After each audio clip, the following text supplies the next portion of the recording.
Alright, ladies and gentlemen, I'm here on the show to recap of Monday Night Raw.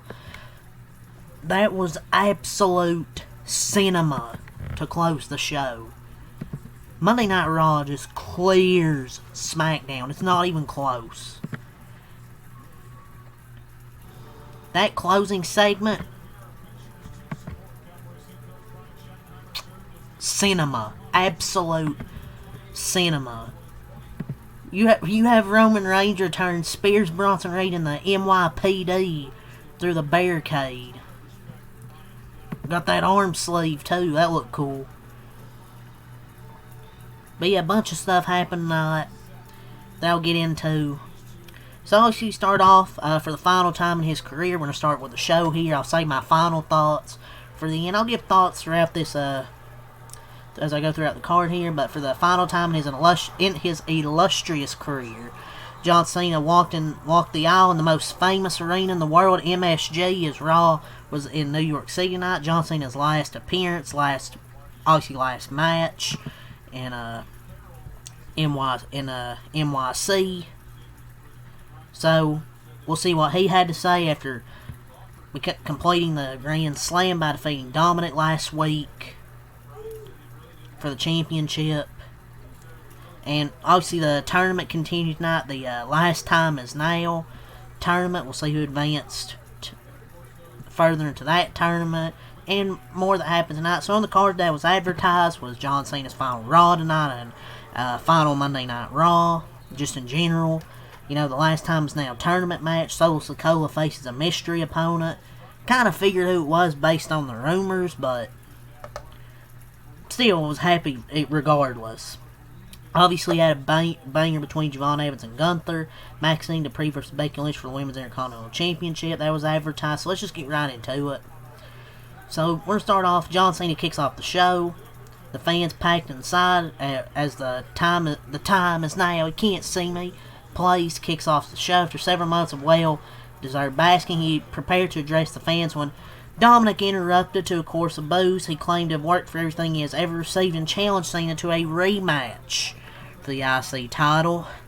I love Dominic. I think he could be a future star of the company, but do we really need another Dominic Cena match? I mean, I would rather see Cena face someone else. I mean, I wanted him to face Dominic, but I didn't want him to face him like 3 out of the next 4 matches. If you include last week, then a 6-man tag, and then it Survivor Series. I think it's going to be another great match, but do we really need to see that 3 out of Cena's last 4 appearances? Just little critique there, but I'm not going to complain too hard. It's kind of just my opinion, more than complaining. It's kind of just my opinion on it, but should be another great match like it was last week on Raw.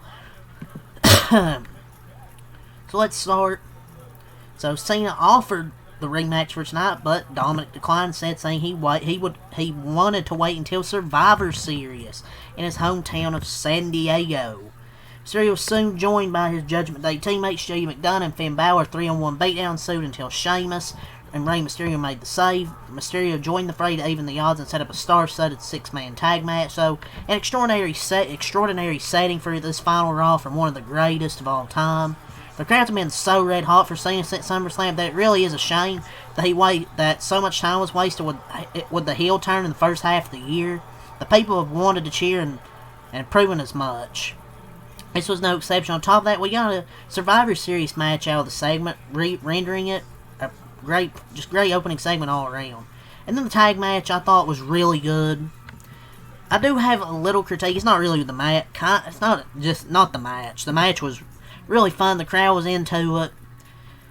But I was kind of disappointed his final TV appearance as a 6-man tag match. But I kind of did want him to interact with Rey Mysterio and Sheamus. So, you know, it's really the best place for it to take place. But against the Judgment Day, though, don't know. His last match in a 6-man tag match, like, I get it.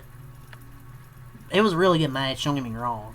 But with a dead group with the Judgment Day, little disappointing, but it was a great match though, for sure. I know 6-man tag for me was kind of disappointing, but the match was fun as hell. Obviously, pure fan service house show vibes.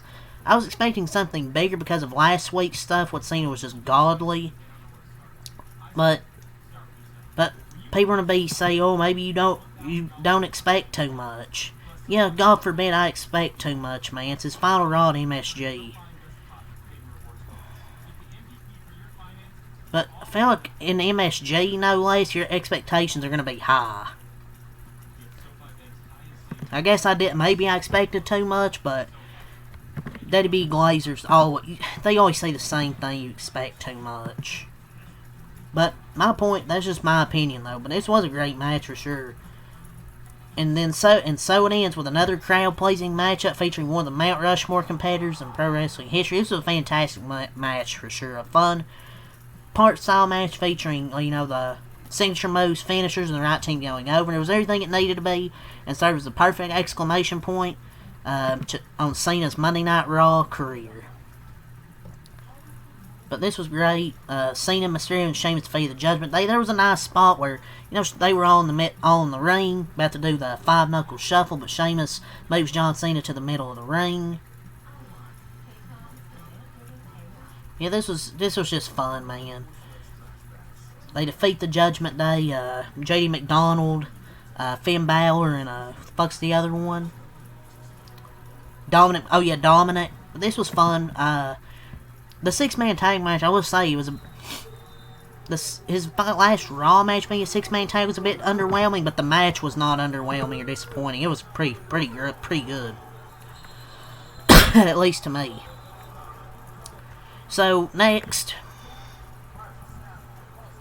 or after the match, Cam Scatterboom and the New York Giants were getting into the Judgment Day. That was something. The GOAT, Cam Skibbity. Let's get to the next thing. Nikki Bella attacks Stephanie.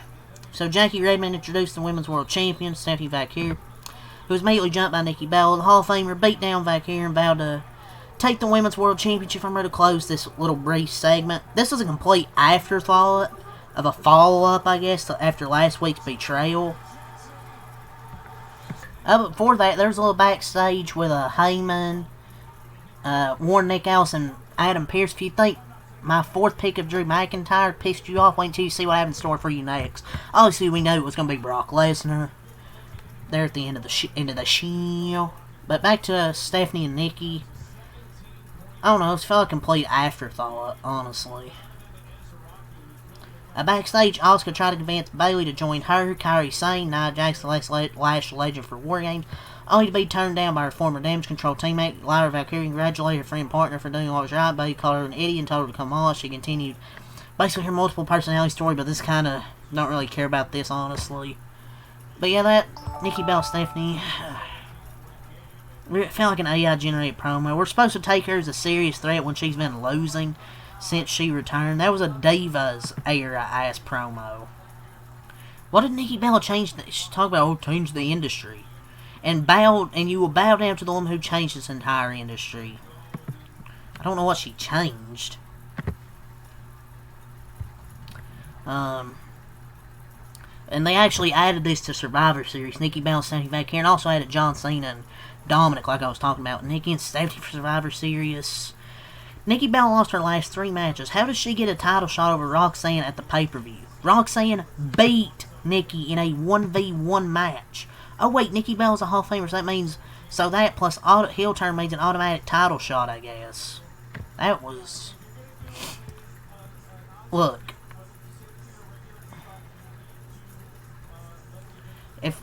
If Nikki can't have a decent match with Stephanie, she just needs to go and just keep her appearances for the Rumble.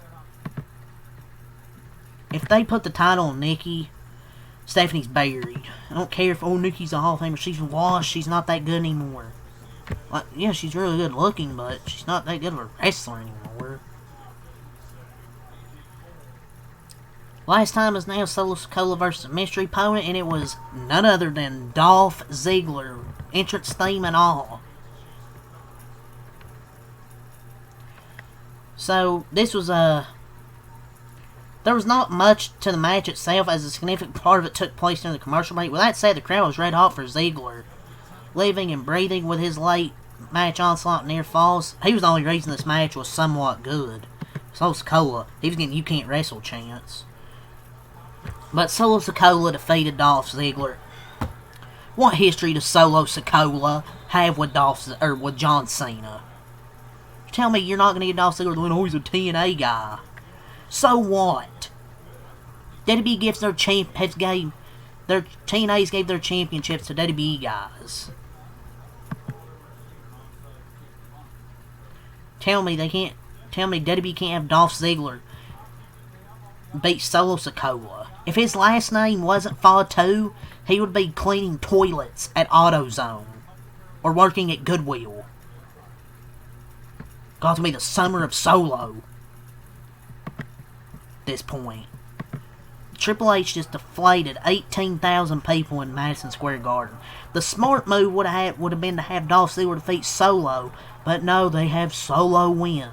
What do they see in Solo Sikoa? Jey Uso and his family members getting opportunities after opportunities.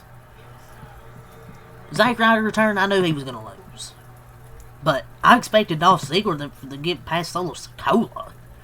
They were smart. They would have had him win, but no. Just pathetic. Triple H, you're a terrible booker. The only reason this match was somewhat watchable was because of Dolph Ziggler, because he's that damn good in the ring. Per usual, they bring him back just to get beats. Shocking. Alexa cuts a promo. She took to the squared circle to implore Flair to join Rhea and Io and her at Survivor Series War Games. She called the Queen her best friend, took exception to her leaving her hanging Friday when she suffered a beatdown. Asuka Kairi Sane, Nia Jax, the Last Legend, interrupted the proceedings, circled the ring, teasing another assault. Till Rhea's music played, the Eradicator and Io made their way to the squared circle with the heels. After the heels earned the upper hand with the 4-on-3 numbers advantage, Flair made her presence felt. Unloading the heels with a kendo stick, she stood tall, stared down Legend, and Jax were checking on Bliss. The baby faces stood tall. This felt wholly unnecessary. It was the second part of a segment that could have been completed Friday by having Flair turn back toward the ring, hesitating, then making the save there instead of waiting for Monday night. It was fine for what it was, which was fluff to put over the Women's War Games match at Survivor Series without really furthering it. Maxine Dupree versus Becky Lynch for the Women's Intercontinental Championship. This was good. And Maxine Dupree wins the Women's Intercontinental Championship. AJ Lee returns, cost Becky the match. Those two are definitely going to be in War Games now. I'm glad WWE actually went the unpredictable route, because I figured if they're doing this match a third time, they're going to do something that costs Becky the title. That's kind of what I figured. But I'm glad WWE actually went the unpredictable route and actually done something different. But AJ interfering suggests the second chapter of that rivalry is coming. It popped the crowd and did so in a way that paid off. With Maxine winning the championship. Lynch also further proved why she's one of the greats by working this lengthy program with Maxine Dupree. When the time came, put her over for the title. There are probably several wrestlers on the roster, regardless of the division, who would not have been able to look into the future and recognize the potential to create a new star down the line and help maybe carry that Intercontinental Women's division. Dupree launched herself over the top rope, pinned Lynch, and won the championship. You know, she's got she's so much improved in the ring compared to when she started. Javon Evans versus Gunther in the last time it's now tournament match. To nobody's surprise, this was a banger. Obviously, Gunther defeated Javon Evans.